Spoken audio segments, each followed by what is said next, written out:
ವಿಧಾನಸೌಧದಲ್ಲಿ ಪಾಕಿಸ್ತಾನದ ಪರ ಘೋಷಣೆ ಕೂಗಿದ ಪ್ರಕರಣಕ್ಕೆ ಸಂಬಂಧಪಟ್ಟಂತೆ ಗೃಹ ಸಚಿವ ಡಾಕ್ಟರ್ ಜಿ ಪರಮೇಶ್ವರ್ ರಿಯಾಕ್ಷನ್ ಅನ್ನ ಕೊಟ್ಟಿದ್ದಾರೆ. ನಿನ್ನೆಯ ವಿಡಿಯೋ ಕಂಟೆಂಟ್ಗಳನ್ನ ಚೆಕ್ ಮಾಡ್ತಿದ್ದೇವೆ. ಕೇಸ್ ಆಗಿದೆ. FSL ನಲ್ಲಿ ಸೈಂಟಿಫಿಕ್ ಆಗಿ ಗೊತ್ತಾಗಬೇಕಾಗಿದೆ. ಪಾಕ್ ಪರ ಘೋಷಣೆ ಕೂಗಿದ್ರೆ ಕಾನೂನು ಪ್ರಕಾರ ಶಿಕ್ಷೆ ಆಗೇ ಆಗುತ್ತೆ ಅಂತ ಘೋಷಣೆ ಪ್ರಕರಣದ ಬಗ್ಗೆ ಗೃಹ ಸಚಿವ ಪರಮೇಶ್ವರ್ ಹೇಳಿಕೆಯನ್ನ ಕೊಟ್ಟಿದ್ದಾರೆ. ನಿನ್ನೆ ವಿಧಾನಸೌಧದಲ್ಲಿ ಪಾಕಿಸ್ತಾನದ ಪರ ಘೋಷಣೆ ಕೂಗಿದ ಪ್ರಕರಣಕ್ಕೆ ಸಂಬಂಧಪಟ್ಟಂತೆ ರಾಜ್ಯಾದ್ಯಂತ ವಾಗ್ವಾದ ಶುರುವಾಗಿದೆ ಅಂತಾನೆ ಹೇಳಬಹುದು. ಬಿಜೆಪಿ ನಾಯಕರು ಈಗಾಗಲೇ ಪ್ರತಿಭಟನೆ ಕೂಡ ನಡೆಸ್ತಾ ಇದ್ದಾರೆ.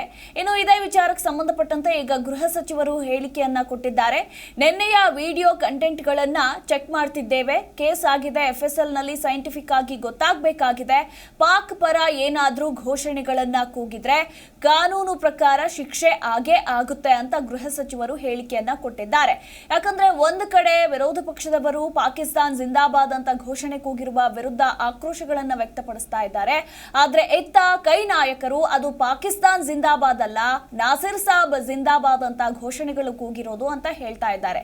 ಸೊ ಹೀಗಾಗಿ ವಿಡಿಯೋ ಕಂಟೆಂಟ್ ಗಳನ್ನ ಚೆಕ್ ಮಾಡಬೇಕಾಗಿದೆ. ಫುಟೇಜ್ ಗಳನ್ನ ಚೆಕ್ ಮಾಡ್ತಾ ಇದ್ದಾರೆ. ಶಿಕ್ಷೆ ಆಗೇ ಆಗುತ್ತೆ ಒಂದು ವೇಳೆ ಪಾಕ್ ಪರ ಘೋಷಣೆ ಕೂಗಿದ್ರೆ ಅಂತ ಗೃಹ ಸಚಿವರು ಹೇಳಿಕೆಯನ್ನ ಕೊಟ್ಟಿದ್ದಾರೆ. ಇನ್ನು ಕಾಂಗ್ರೆಸ್ ವಿರುದ್ಧ ಬಿಜೆಪಿ ಆರೋಪ ವಿಚಾರಕ್ಕೆ ಸಂಬಂಧಪಟ್ಟಂತೆ ಕಾಂಗ್ರೆಸ್ ಏನ್ ತಪ್ಪು ಮಾಡಿದೆ, ನಮ್ಮ ಕರ್ತವ್ಯವನ್ನ ನಾವು ಮಾಡ್ತೇವೆ. ಬಿಜೆಪಿಯವರ ಆರೋಪಗಳು ಮೊದಲಿನಿಂದಲೂ ಕೂಡ ಇದೆ, ಇದೇನು ಹೊಸದೇನಲ್ಲ. ನಾಸಿರ್ ವರ್ತನೆ ಬಗ್ಗೆ ನಾನು ಗಮನಿಸಿಲ್ಲ, ಕೋಪದಲ್ಲಿ ಹೇಳಿರಬೇಕು ಅಂತ ಇದೇ ಸಂದರ್ಭದಲ್ಲಿ ಗೃಹ ಸಚಿವರು ಹೇಳಿಕೆಯನ್ನ ಕೊಟ್ಟಿದ್ದಾರೆ. ಕಾಂಗ್ರೆಸ್ ವಿರುದ್ಧ ಯಾವಾಗ ಈ ಘಟನೆ ನಡೀತೋ ಆಗಿನಿಂದ ಇದೀಗ ಬಿಜೆಪಿ ನಾಯಕರು ಸರ್ಕಾರವನ್ನ ವಜಾಗೊಳಿಸಬೇಕು ಅದು ಇದು ಅಂತ ಆಕ್ರೋಶಗಳನ್ನ ವ್ಯಕ್ತಪಡಿಸುತ್ತಿದ್ದಾರೆ. ಸೊ ಕಾಂಗ್ರೆಸ್ ಸರ್ಕಾರದಿಂದಲೇ ಇಂತಹ ಘಟನೆಗಳು ನಡೆಯುತ್ತೆ ಅಂತ ಹೇಳಿಕೆಗಳನ್ನ ಕೊಡ್ತಿದ್ದಾರೆ ಬಿಜೆಪಿ ನಾಯಕರು. ಈಗ ಅದೇ ಆರೋಪ ವಿಚಾರಕ್ಕೆ ಸಂಬಂಧಪಟ್ಟಂತೆ ಕಾಂಗ್ರೆಸ್ ಏನ್ ತಪ್ಪು ಮಾಡಿದೆ, ನಮ್ಮ ಕರ್ತವ್ಯವನ್ನ ನಾವು ಮಾಡ್ತೇವೆ. ಬಿಜೆಪಿ ಅವರು ಇದೇನು ಮೊದಲನೇ ಬಾರಿ ಆರೋಪಗಳನ್ನ ಮಾಡ್ತಾ ಇಲ್ಲ, ಮೊದಲಿನಿಂದಲೂ ಕೂಡ ಅವರು ಆರೋಪಗಳನ್ನ ಮಾಡ್ತಿದ್ದಾರೆ. ಇನ್ನು ನಾಸಿರ್ ವರ್ತನೆ ಬಗ್ಗೆ ನಾನು ಗಮನಿಸಿಲ್ಲ, ಅವರು ಕೋಪದಲ್ಲಿ ಹೇಳಿರ್ಬೇಕು. ನಾಸಿರ್ ಸಾಬ್ ಕೂಡ ನಾ ಹೇಳಿದ್ದು ಅಂದ್ರೆ ಬೆಂಬಲಿಗರು ಹೇಳಿರೋದು ನಾಸಿರ್ ಸಾಬ್ ಅಂತ, ಪಾಕಿಸ್ತಾನ್ ಜಿಂದಾಬಾದ್ ಅಂತ ಅಲ್ಲ ಅಂತ ಹೇಳಿಕೆಯನ್ನ ಕೂಡ ಕೊಟ್ಟಿದ್ದಾರೆ. ಕಾದು ನೋಡ್ಬೇಕಾಗಿದೆ. ಫುಟೇಜ್ ಗಳನ್ನ ಚೆಕ್ ಮಾಡ್ತಾ ಇದ್ದಾರೆ ಪೊಲೀಸರು. ತನಿಖೆ ನಡೀತಾ ಇದೆ. ಒಂದು ವೇಳೆ ಪಾಕ್ ಪರ ಏನಾದ್ರೂ ಘೋಷಣೆಗಳು ಕೂಗಿದ್ರೆ ಖಂಡಿತ ಶಿಕ್ಷೆ ಆಗೇ ಆಗುತ್ತೆ, ಕ್ರಮವನ್ನ ತೆಗೆದುಕೊಂಡೇ ಕೊಳ್ತೀವಿ ಅಂತ ಇದೀಗ ಗೃಹ ಸಚಿವರು ಹೇಳಿಕೆಯನ್ನ ಕೊಟ್ಟಿದ್ದಾರೆ. ಆ ಘಟನೆ ಆಗಿದ್ದೆ ಒಬ್ಬ ವ್ಯಕ್ತಿ ಪಾಕಿಸ್ತಾನ್ ಜಿಂದಾಬಾದ್ ಅಂತ ಕೂಗಿದ್ದಾನೆ ಅಂತೇಳಿ ತಾವೆಲ್ಲ ಮೀಡಿಯಾದಲ್ಲಿ ತೋರಿಸಿದ್ದೀವಿ. ಈಗ ನಾವು ಆ ಕ್ಲಿಪ್ಪಿಂಗ್ಸನ್ನು ಸೆಕ್ಯೂರ್ ಮಾಡ್ತಾ ಇದ್ದೀವಿ. ಯಾಕೆಂದರೆ ಒಬ್ಬೊಬ್ಬರು ಒಂದೊಂದು ರೀತಿಯಲ್ಲಿ ಪೋಸ್ಟಿಂಗ್ಸ್ ಮಾಡಿದ್ದಾರೆ.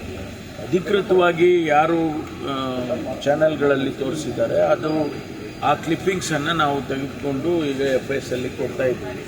ಈಗಾಗಲೇ ಆ ಪ್ರಕ್ರಿಯೆ ನಡೀತಾ ಇದೆ. ಇನ್ ಮೀನ್ ಟೈಮ್ ನಾವು ಕೇಸನ್ನು ಕೂಡ ಸೋಮವಾರ ರಿಜಿಸ್ಟರ್ ಮಾಡಿದ್ದೀವಿ. ಆನಂತರ ಭಾರತೀಯ ಜನತಾ ಪಾರ್ಟಿ ಮುಖಂಡರು ಕೂಡ ಕಂಪ್ಲೇಂಟ್ ಕೊಟ್ಟಿದ್ದಾರೆ.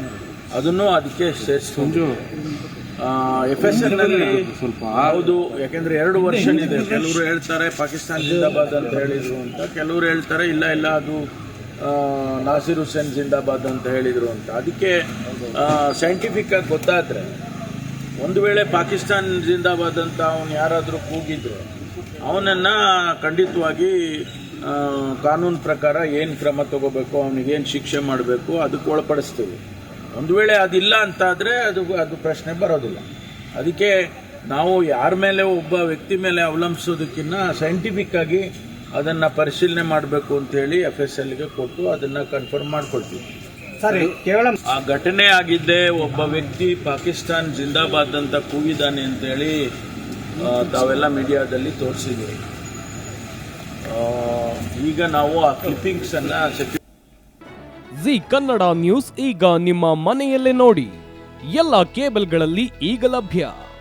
ಸನ್ Direct 292, Jio TV 1334, U digital 162, City cable 51, GTPL 17, Abhishek cables 821, Rockline telecommunication 51, Shri Basaveshwara number 60, Vinayaka digital number 53, in digital number 896ರಲ್ಲಿ.